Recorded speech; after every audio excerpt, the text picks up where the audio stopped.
Faraja ameogopa.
But there are many demands and needs ambazo bado hazijakuwa of which I feel kwamba sitataka kuongea kama shirika.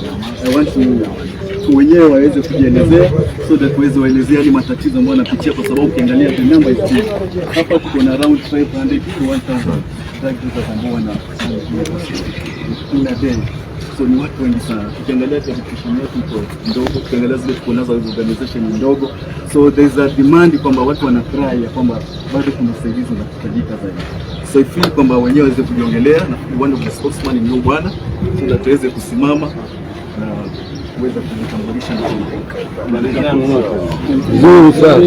Kwa jina ndugu zangu nafikiri mfahamu kwa wageni, mwanzo nashukuru kwa kufika kwenu. Mimi naitwa na wenzangu kuzungumza kwa behalf. Matatizo ni mengi kupita kiasi. Nashukuru shirika la Richard kufanya mkakati mpaka nyinyi kufika kwenu hapa. Na kama nilipotangulia kuelezea, sitaweza kurejelea ni maneno aliyoeleza yeye. Unaona, huwa wanajaribu kusaidia katika njia tofauti, lakini usaidizi bado hautoshi. Kuna vitu vingi vya kuangazia katika maisha. Kwanza tunachotuleta hapo tutapata ni mchango mkubwa ambao unaletwa kwa ukosefu wa kazi, idleness. That contributes to the result of us being indulged into drugs. Unaona, we are marginalized society. Ni watu ambao tumetengwa. Unaona, sasa kuangalia mbinu za kujitoa au kujinasua katika jambo hili, inakuwa kila mmoja ana mwangalio wake, lakini vile mtu atakapopendelea mara nyingi huwa inaleta kufaulu. Unaona, na kila siku tuna mahitaji yetu ambayo tunayapata, lakini katika njia ya kuyapata hatupati mchango wote. Katika kila michango tunapatiwa inakuwa ni empty promises. Unaona, kuna wenzetu ambao wako majela, hao ambao wako jela wanatumia methadone. Baada ya kuja hapo napata mtu anarejelea tena kutumia unga. Kuna wengine hapa anachukua anapelekwa rehab. After rehabilitation when they are back, they are still back to heroin. Unaona, ili jambo mongetaka liangaliwe sana. Sasa kuna mahitaji mengine mtu anasagol kufanya, lakini patrol it could be advanced, tungeweza kufanya kwa ubora. Mfano kupata mashini za kuoshia magari, unaona, for garbage collectors patrol they can get their cards. Unaona, they are professional seafarers like I myself. Na wengine hapo ya more than 15. We've got drivers also. Unaona, hawa watu wakosa kwenda kwa ajili gani? Kwa ajili hawapati msukumo wote wala msaada wote wa kuwasongeza mbele. Jambo ni moja, ni kuwa mteja ukimsaidia kwa njia atafail, but we've not ever been given that chance for the past 27 years that I've been around this place. Tumepata wakubwa wa dini, watu wa kisiasa. Unaona, kwa sasa ndio tunapata mtu mkubwa zaidi kuja kutembelea baada ya Mama Ngilu kutembelea hapa miaka ya nyuma. Unaona, sasa ningependa sana tuzingatiwe na hiyo jambo ambalo tutafanyiwa, na sisi wenyewe tuorodheshwe katika muongozo wa kufanya hili jambo, tusilazimishwe. Unaona, tusilazimishwe. Ni jambo ambalo tunaangalia which one is the best alternative and the best option that should be given to us. Unaona, tupatiwe nafasi.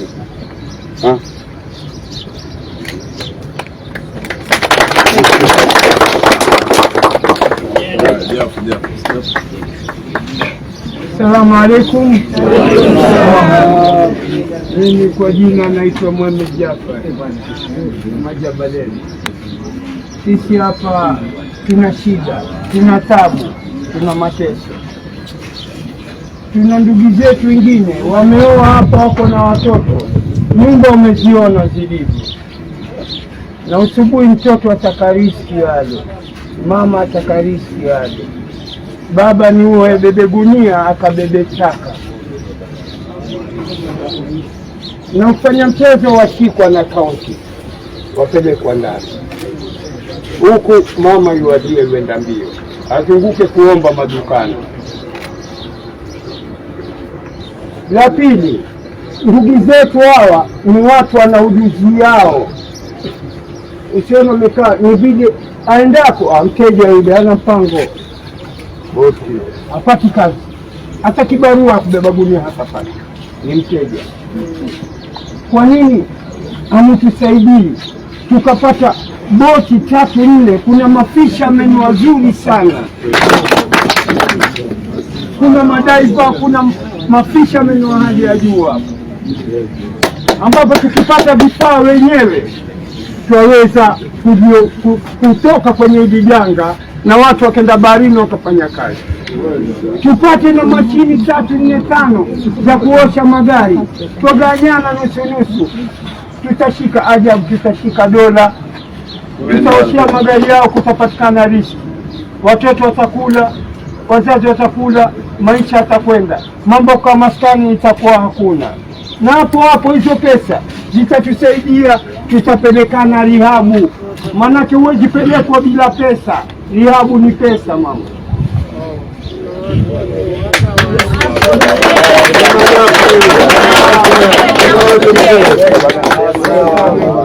Wapelekwa huko ikopelekwa rihabu, ukija twaregia maskani.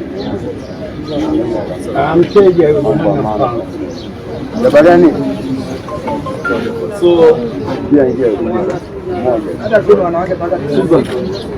So I'll give this opportunity to Imbel.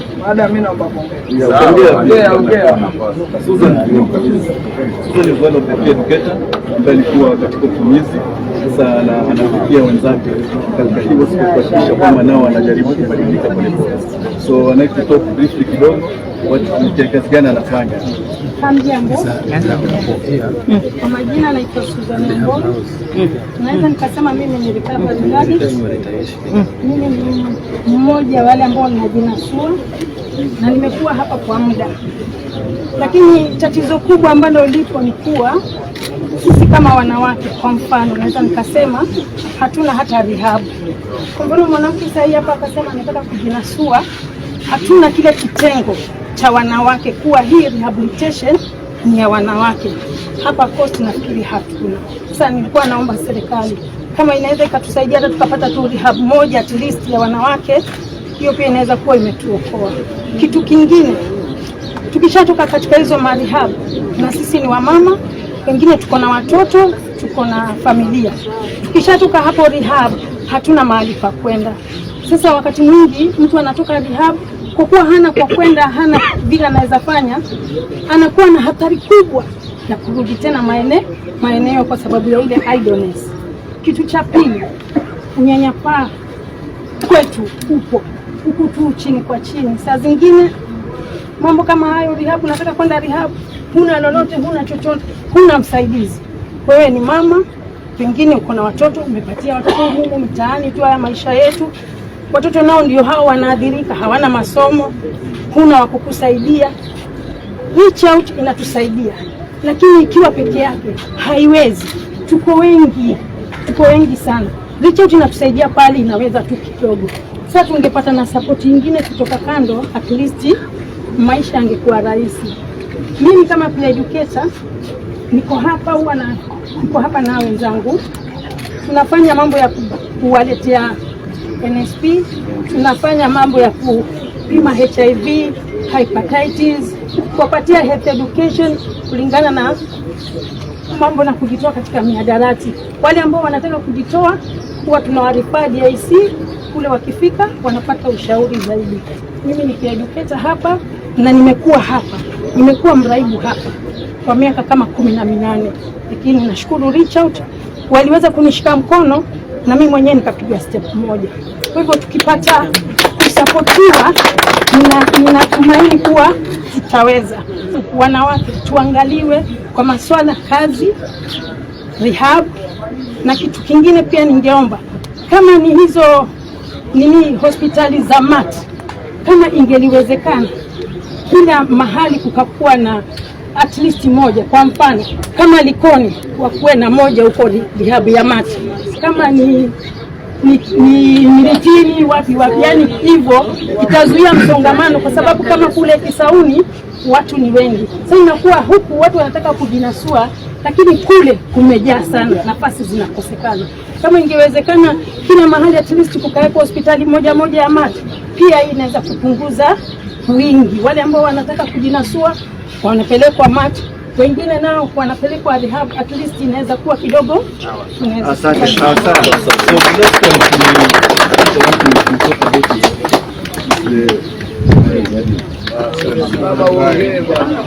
Habari zenu nyote. Naitwa Mary Ng'ango Achola. Asante. Kwetu ni Siaya. Ile maisha sisi tunaishi ni maisha mbaya sana. Na ni ile unaingia kwa kitu huwezi jua kama unaweza kuwa hivyo. Kama mimi niko na watoto 4. Mzee wangu alikuwa na job, alikuwa mwizi akapigwa akauawa. Hapa tuna ndugu zetu wengine wana maidi, tunafuata tupate maidi. Unafaa tupate kama vijana. Mimi sana nalilia hao wanaume. Mtu ana kazi anaenda kuibia, mtu anapigwa hadi anauawa juu hana job. Sisi kama wanawake, heri mimi mwanamke naweza tongoza, naweza hata awekwa kwa nyumba. Hao wanaume wanaumia sana yani. Mimi naomba muwasaidie yani. Hata kama watu 5 wanapewa shughuli wafanye, ama hata watu 10, bali wanapata riziki yao kila siku. Idol ndio inafanya mtu anakuwa mbaya. Juu kama una kazi, mimi nitamind kitu chako chochote. Na nikiwa na kazi hakuna vile nitafikiria nitapenda kitu ya mtu. Kama vile hapa tuliahidiwa tutaletewa vitambulisho sijui na kuja na Rivers. Kwanza tuambiwe si tuonani. Tuliambiwa tutazingatiwa ya kuwa tutapangishiwa hata rumu na watu wawili tukae hatuoni.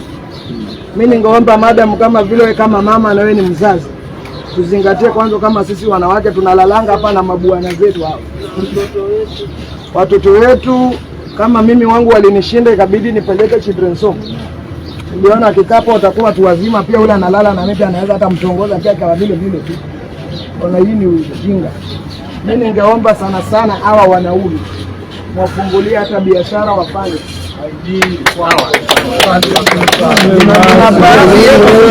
Kama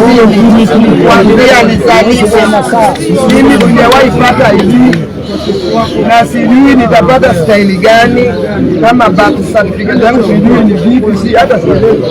Tuko tu kama vile tulitengwa. Unatamani ufanye joo, na ukifanya joo unakataliwa joeni mteja. Ameeleza vizuri sana. Kwa wale wote ambao wamezungumza kuna place tuko kwa street. Ya kwanza organization tumemanage kufanya kazi kwa sana. But the only challenge ambayo tunazungumzia ni kwamba community crime but sasa unafeel kwamba tena pale akipinga feel kwamba labda itakuwa ni kitu ya kufungulia kesi. So nafikiri tulijaribu kuongea na machief sana, kwa sababu most of them huwa hawana idea ya mama, hawana idea ya baba, hawana idea ya ndugu, yani nothing completely. So we felt kwamba ni kweli hii tatizo kubwa sana. Alikuonyesha don't know how are we going to address it, but sasa kwamba katika wale ambao wao watakuwa na wengi wanapotia 30 years mtu amekaa maisha yake yote hajawahi kuwa na idea. Sina idea. Sababu mimi nimezaliwa nimejikuta na kwenye sasa wacha nipatie mama kaunti wa Mombasa. Kuna jambo moja mtawaelewa kabla ya wale wengine pia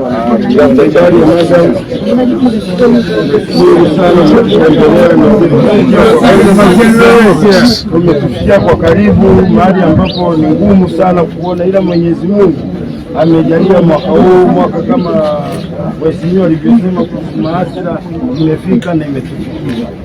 Kilichopo kama mzee alivyotangulia, wengi hapa ni mabaharia, wanajua mambo baharini, na bahari ya Itupi ni majaliwa yake Mwenyezi Mungu. Tukapata funzo ya boti, tukawa na majarifu, tukawa wenyewe kulingana, tunaogofya kwa jamii, tukienda tutasemekana wateja. Tukapata maboti, tutakuorganization wenyewe na tutajinasua wenyewe kulingana, atakayeona utamu wa maisha basi ubadilika. Mama ikiwa amepata kazi wako, mpaka ndugu zetu wengine wameacha unga hapa hawajaenda rehabilitation wala popote, ile kujituma kuona utamu wa kuwa ikiwa na shilingi 20 wacha kesho niongeze hiyo 40. Mwingine tuna maprofessional wengi hapa, ikasimansi, wengine certificate zao zime expire, hawajapata kwenda college, kwenda kurenew vitu kama vile. Kuna walimu, kuna mechanic, engineer hapa unapotuona madam. Lakini kwa kuwa umefika, tungekuomba ukatuonyesha mfano hata kwa wawili watatu wakajulikana hawa wamepelekwa shule kusoma na sisi tupatikana.